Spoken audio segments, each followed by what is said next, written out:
Hello, welcome to Salem, Massachusetts in 1692. Let's go!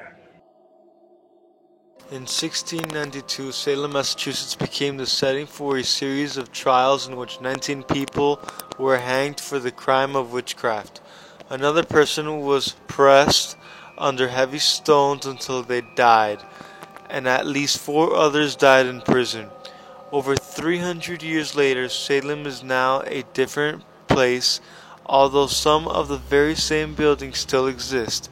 The residents of the 17th century would not recognize the town it has become today. Gallows Hill Park. 18 people accused as witches in the 1692 Salem witch hysteria ends as victims at the end of a hangman's rope on Gallows Hill, otherwise known as Witch Hill or Witchcraft Hill. The town of Salem did set aside a public park, but there is still historical debate about the location of the site and the clues that lead elsewhere. Pickman House. Located on Chartres Street in Salem, Massachusetts. The house, built in 1664 next to the Witch Memorial, was dedicated in 1992 under the 300th century of the Salem witch trials and is also next to the second oldest burying ground in America. These properties form part of the Chartres Street Historic District.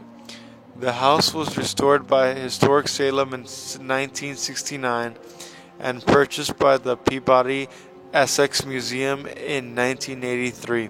The Pickman House is not open to the public.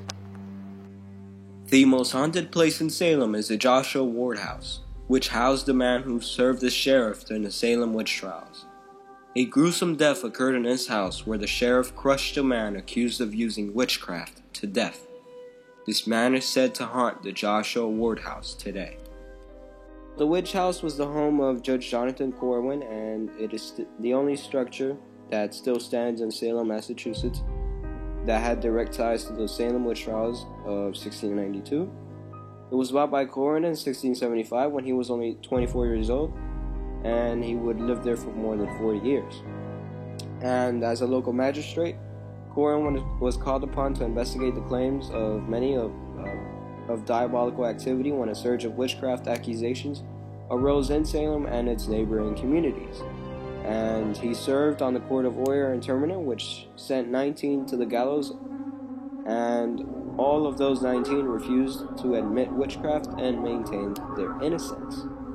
The Witch House is now a museum that is operated by the city of Salem, and it is seasonally opened to the public. In summary, the Puritans in Salem of 1692 valued religion so highly that when they believed that witchcraft was among them, they arrested and imprisoned over 150 people out of fear. They were so paranoid of witchcraft that 19 people were eventually hanged. 300 years later, the exact place of where they were hanged has yet to be determined. Other murders would follow, and their stories would come to light and be shared with us through the many museums standing in Salem today.